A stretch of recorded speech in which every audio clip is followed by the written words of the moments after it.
Hello, everyone. Welcome to chapter 9. So, in this chapter, we'll focus on government intervention. Okay. So, let's first begin with the learning objectives and chapter goal. In this chapter, we first would define what market failure mean. Okay, the definition of market failure. Because of the market failure, then we need government intervention, right? And then we'll explain why the market underproduces public goods. Do you know what public goods is? And then we will tell how externality will distort the market outcomes.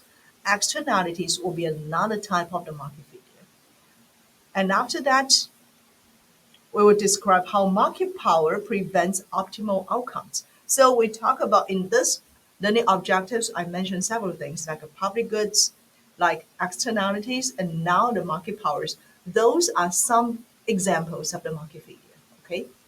So finally, we will define what government failure is. We know government will enter in the market, right? But not every time the government will success. So we'll define what government failure is. So the goal of the chapter is help you to define appropriate government intervention in the marketplace.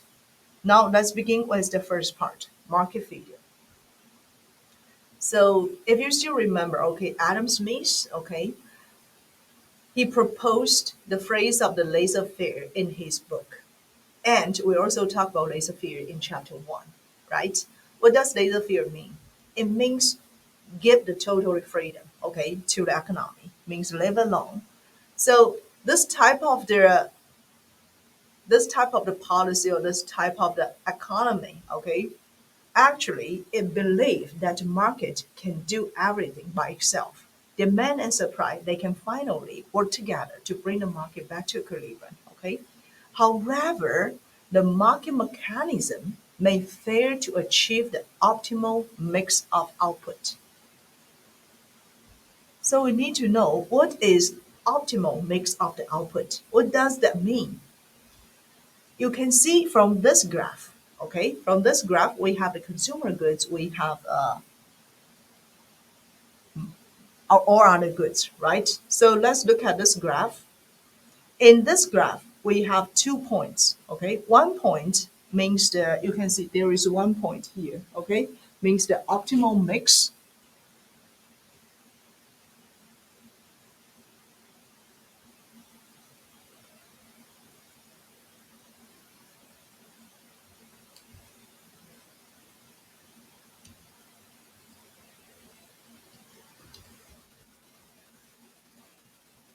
Now let's look at the mix of the output. What does it mean? From this graph, we have the vertical axis represents computers, right? And the horizontal axis mentions the quantity of the other goods. We have 2 points in this graph, okay? 1 point mentions is the optimal mix of the output. So optimal mix of the output is the most desirable combination of the output in the market, which means for that part, computer goods and all other goods, they should be work together to make the social welfare reach the maximum. However, maybe because of computer goods are too popular or they are more profitable to produce computer goods, you can see the market output. There is another one, okay, point. There is another point mentioned that the market output will actually bring more computers, switch more resources to produce computers rather than all other goods. So the market outcomes may produce too little or too much of a good. So what the society wants is make the society produce optimal mix of the output to make the social welfare reach the maximum. However, if that market decides by itself, the market mechanism may sometimes produce too much or too little of a good. Market failure, okay, is an imperfection in a market mechanism that prevents the optimal outcomes. So you can see from previous graph, the optimal mix of the output and market outputs, they are not the same point, right? They are not the same point. And the reason behind that is the market failure. Because the market failure make the market mechanism prevent the optimal outcomes. So market mechanism will uses prices and quantity, right? Prices and sales to allocate resources between industries. And market failure implies that supply and demand have not lead to optimal mix of the output. Let's look at one type of the market failure comes from macroeconomic theory. Okay, so the first one could be public goods, could be externalities, could be market power, could be inequality. Okay, so those could be some microeconomic sources of the market failure. And market failure establish a basis of the government intervention because we know that market mechanism cannot always lead the market outcomes just as the optimal mix of the output, right? These 2 points might deviate from each other. So the government intervention will make these 2 points that meet with each other. Let's look at the first one, first source of the market failure, that from public goods. Okay, so what does public good mean? The definition of public goods, okay, the public goods can be consumed by everyone regardless of paying. For example, public library. If you go to the library, public library, you don't need to pay for that, right? Like the public school, like elementary school from K to 12, if it's the public education, then they are free, right? Even you don't pay for that, but you can still use it. Although the taxpayers, they collected tax, government collect tax from the taxpayers, and then using those tax to rebuild, to renovate their K to 12, maybe the school, right? However, the kids, okay, they still don't need to pay anything. They can just go to the elementary school in their district, right? And then to accept those public education. So this is what we call the public goods. Another one famous public goods will be the military base. Okay, free riding will occur when individuals receive the benefits of the public goods without paying. Okay, so free riding is a problem for public goods.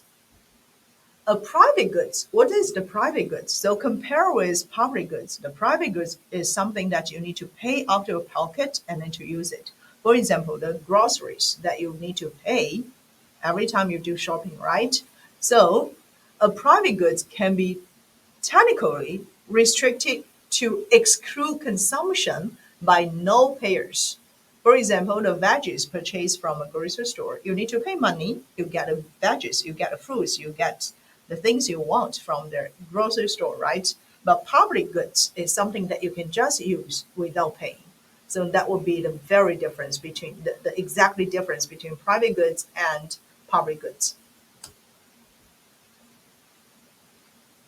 So for public goods, it tends to underproduce due to many individuals free riding because everyone do not need to pay to use the public goods.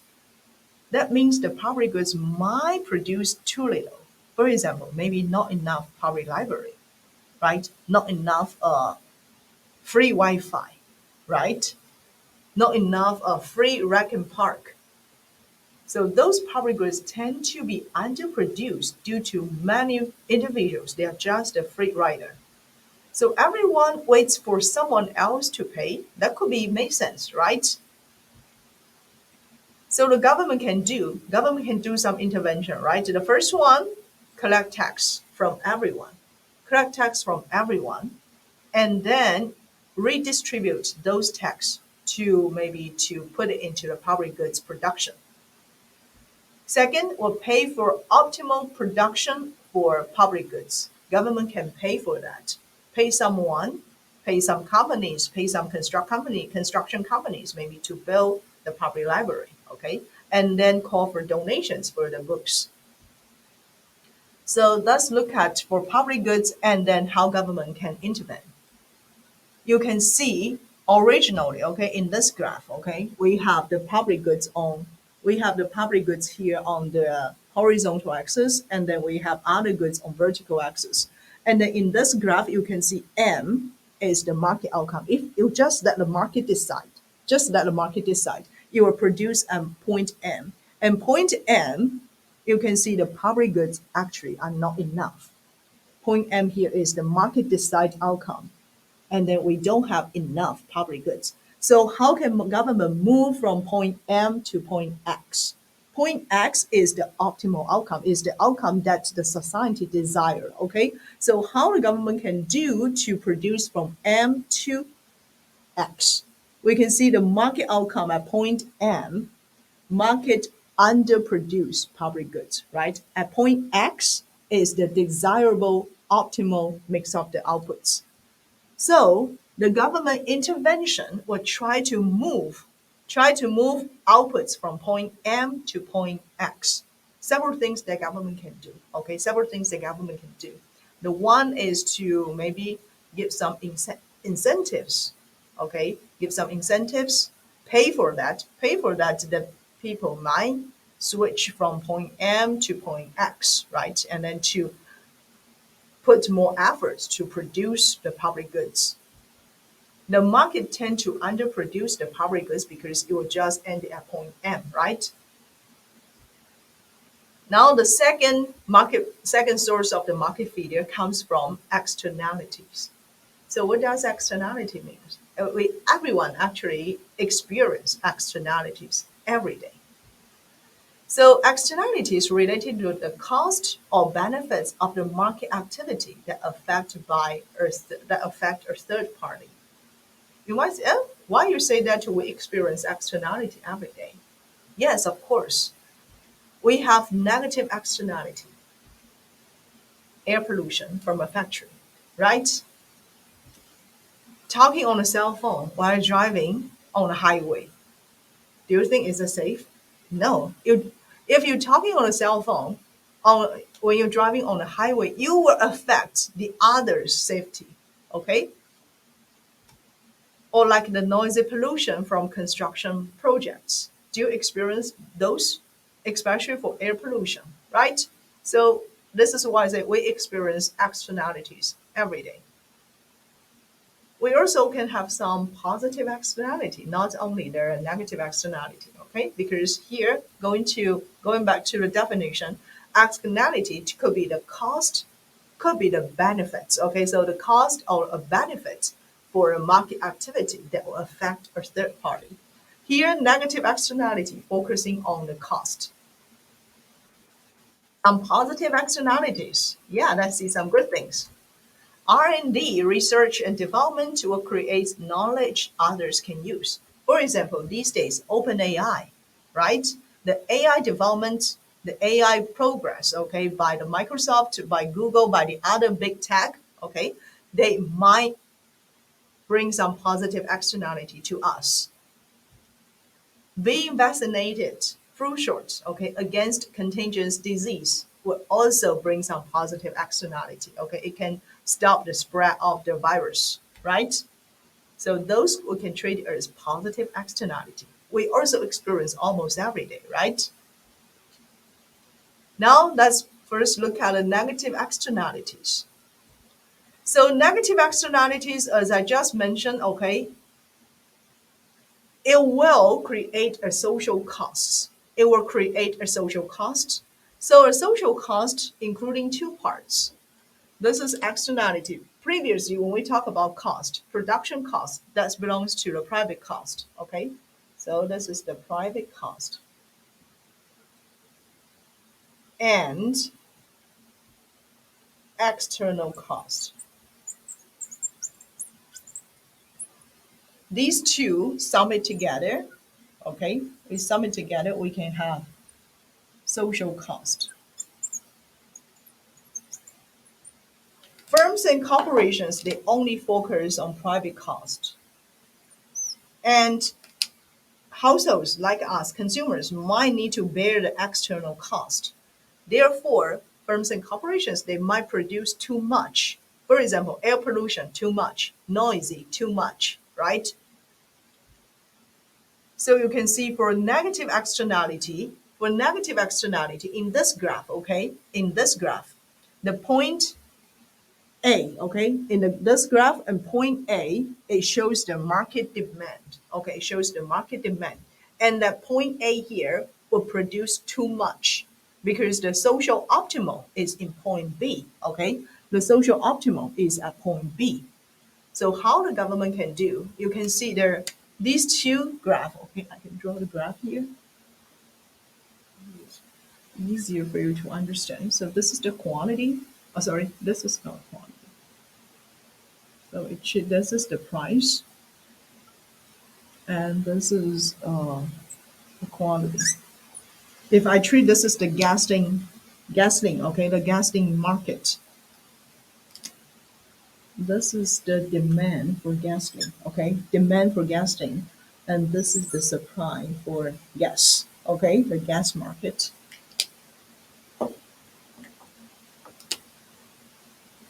Originally, okay, this is the market equilibrium, okay, our market is point A.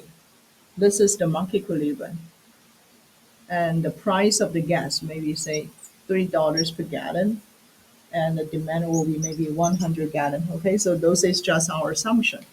But because of we know using gas will create some air pollution, right? The emissions from the cars would result in the climate change, and that might bring some negative externality, right? For those negative externality, it will actually have some external cost. So if it has external cost, then we will hope we will hope the demand become fewer. Okay, the demand become fewer. So this is another demand curve. Okay, a market is point D prime. Okay, we hope we hope the consumption of the gas can be fewer than what it desired to than what it should be, right? So at point B here, this is the social optimum. Okay, this is the social. Point A is the market outcome because point A is determined by the original demand and supply. Okay, so this is the market outcome, the market mechanism. Okay, the market output. But for our society, because of using gas, would have some negative externality, right? So we hope that people's consumption of gas can reduce to point B. So at point B, we will have our so point B here. This point B is the social optimal. Is the social optimal at point B. Then you can see compare with point B, maybe we just hope the societies could consume 80 gallons. Okay, maybe just consume 80 gallons of the gas. So how we can just move from point A to point B? The government can impose consumption tax. Government can impose consumption tax, right? So the vertical distance, this is very important, okay? The vertical distance between these two, this is the vertical distance, right? The vertical distance between these two demand curve, okay? The vertical distance between these two will be our tax on, will be the tax on the gas. So at point B, the price of the tax may be $2, right? So the differences between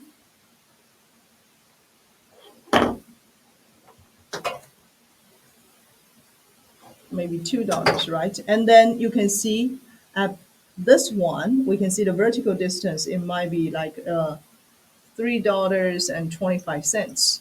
So the distance, okay, the vertical distance between this one and point B, we will have the distance, okay, $1.25. This part could be the tax that impose on consumption, okay, impose on gas consumption.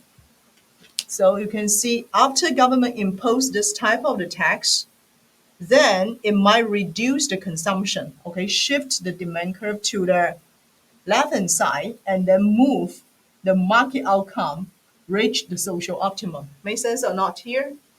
Yeah, okay. So the negative externality will impose the cost on society. So which makes the market equilibrium, okay, which makes the market outputs larger than social optimal.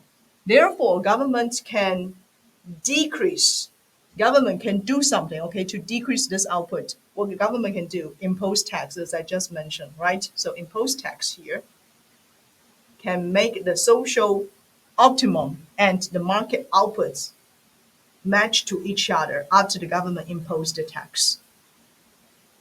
Okay, so this part we're talking about the negative externality. Then let's move on to positive externality. So positive externality, it means public, okay, can have some external benefits. For example, social.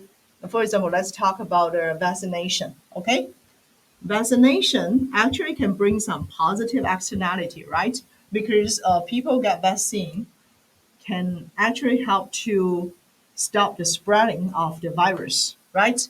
But not all the people would like to get a vaccination. So what government can do? This is what government can do something to make the social optimum reach the market outcome. Okay. So in this part, when we talk about positive externality, then we have two type of the value. One is private value. Okay. Private value. This will be direct value to buyer. And then we also have some external benefit, right? External value. These two working together, okay, these two working together, we will have our social value, okay? Without considering the external value, okay, this part, private value will be make the market outcome, okay, or determine the market outcome.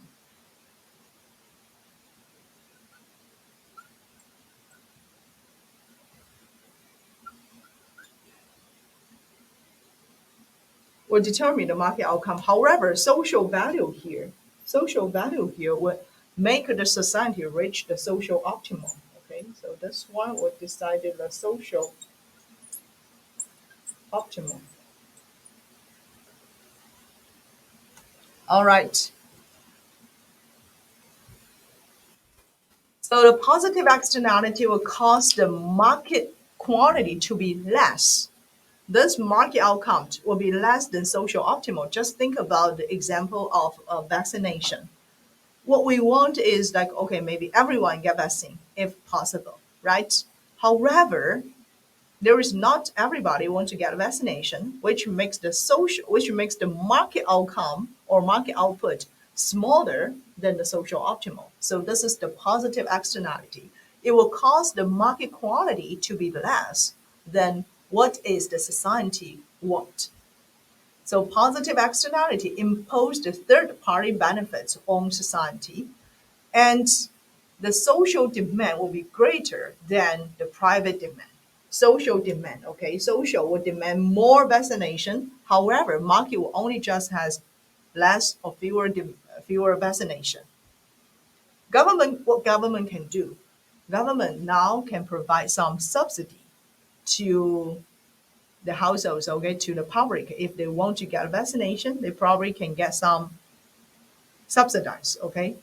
They can subsidize the people to get a vaccination. So that might move this social optimum like equal the market output.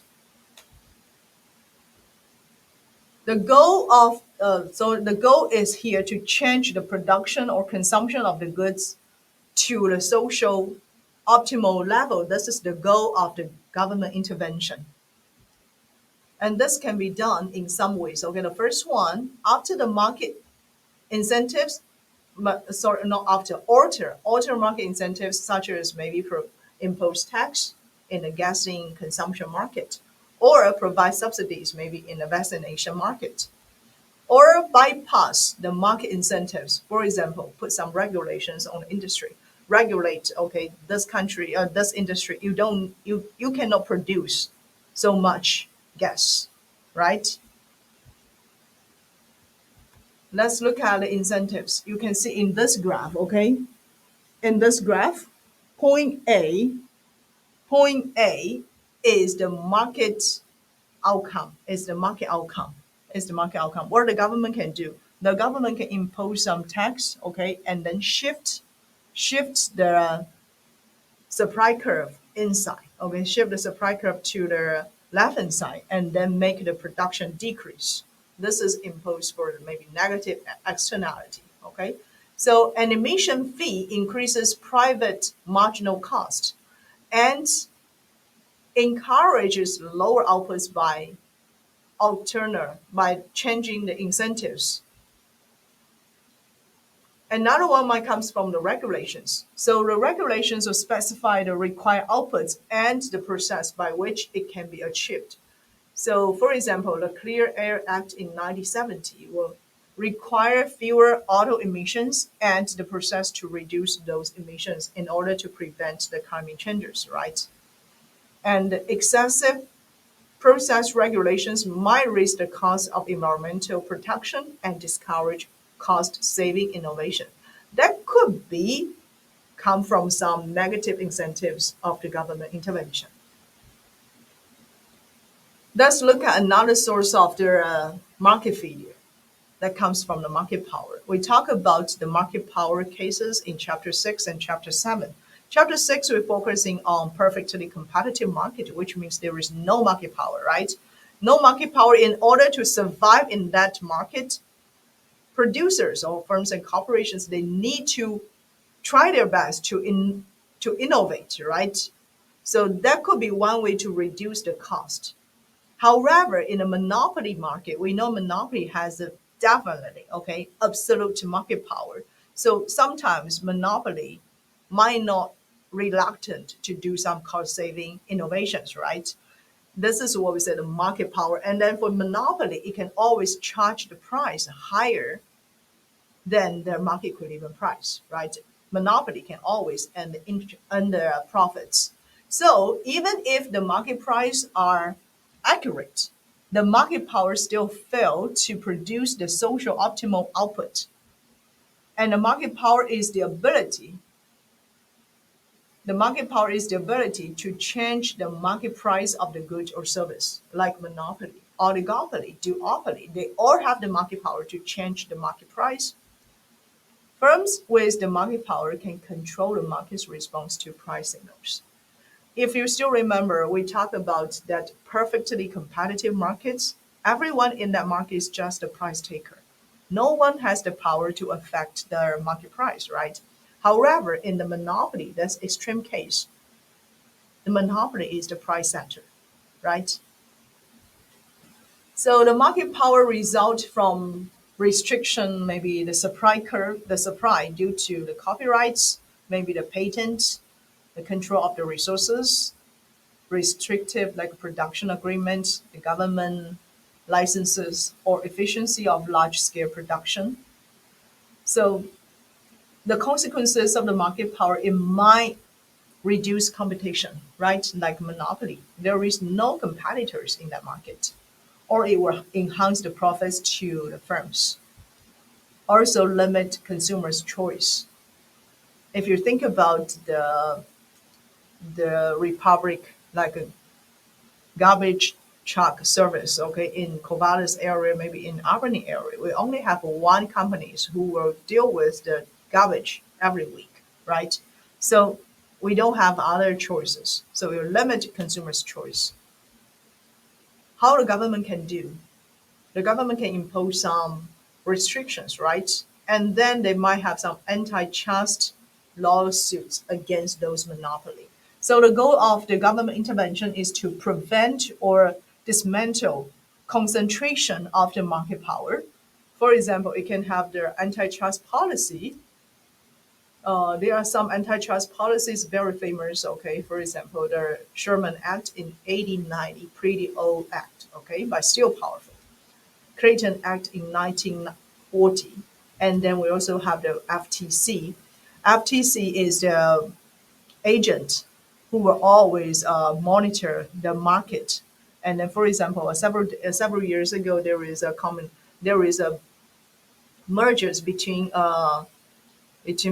there is a mergers between like the T-Mobile and the Sprint. And these Spirit, so it's not Sprint, Spirit, Sprint, yeah, it's Sprint, and Sprint and T-Mobile they will try to merger, but FTC were afraid this type of merger might harm consumers benefits in their, or we say in their cell phone market, right? So the FTC will file lawsuits between against this merger to investigate how this merger will affect the consumers' welfare. So FTC is a very, very powerful agent in the United States to fight with antitrust. And the last part of the market failure comes from inequality. Inequality. So inequality may be the distribution of the income becomes so unequal. Okay, outcomes may not be socially optimal because of the distribution of the income. So government might change the distribution of the income with taxes and transfer system. So we will have the this is one of the transfer. This is one of the policy. Like interventions has increased the pro individual shares of the income from 1.1% to 6.9%. For the for the people who has the lowest income in this country, at the beginning probably it only take 1.1% of the income, the pie, the big pie of the income. But now because of the transfer system, those people now would take the income pie, okay, of 6.9%. Let's see one graph, okay. So originally, those people, okay, if there is no government intervention, those people will only enjoy 1.1% of this big income pie. However, because of the tax collection and then the transfer like the system, now those people will take 6.9% of this total income pie. Although it's still a small number, but we can see it did improve, right? So the market alone would distribute only 1.1% of the total income to a pool, but now government tax transfer policies will raise that to 6.9%. So we can see those are different transfer systems in the United States. Yeah, and then we can see their size, okay, of this transfer system. Now let's look at something from macro side because we just talked about the source of the market failure from microeconomy, right? But how about from the macro side? We will see that inflation, unemployment are some indicators that government will try to monitor. And then the goal of the macro intervention is to foster economic growth by maybe reach their full employment and maybe maintain their price stability. Those are things that we currently suffered, right? High inflation, although the employment was pretty nice, okay? And they were increasing their capacity to produce. That will be increased the productivity. So increase maybe the economic growth, okay, will reflect on three indicators. The first one is full employment. Second will be lower inflation rate, right? Price stability. The third one will be higher productivity. And for the policy perspectives regarding to government intervention, we know that potential micro and macro markets failures would justify government intervention and give some way for the government to intervene because of the market failure. And it requires identity social optimum. This is very important. We need to first identify what the social mix of the output, and then government can try to do something to make the market outcomes and the social optimal they can meet with each other. So groups may steal government away from social optimal. Those are the lobby groups, okay? And government may impose political agenda not in social interest. So that could be some policy failure. The government intervention might be worsen the market outcome sometimes. And then the market failure, so not market failure, government failure occurs when the government intervention fails to impose economic outcomes. And the challenging is deciding when and how the government should intervene. So finding the timing for intervention is very important. This is the survey which shows if you will change the government policy, and then you can see it's not so satisfactory, okay, of the government's intervention. And we know the public, okay, have substantial doubts about the ability of governments to fix the market failure. All right, so I think this is the end of this chapter. We just have some broader introduction, okay, about the government intervention. Why the government will intervene in the market? Because some market will has failures, right? And then we talk about different source of the market failure, including public goods, including externalities. We have the negative externality, positive externalities, right? We also talk about the market power, right? And then we also describe sometimes the government failure, the government intervention might fail, okay? And then why they might fail. Finding the timing to intervene is very important. Okay, so I think this is the end of this chapter. Thank you.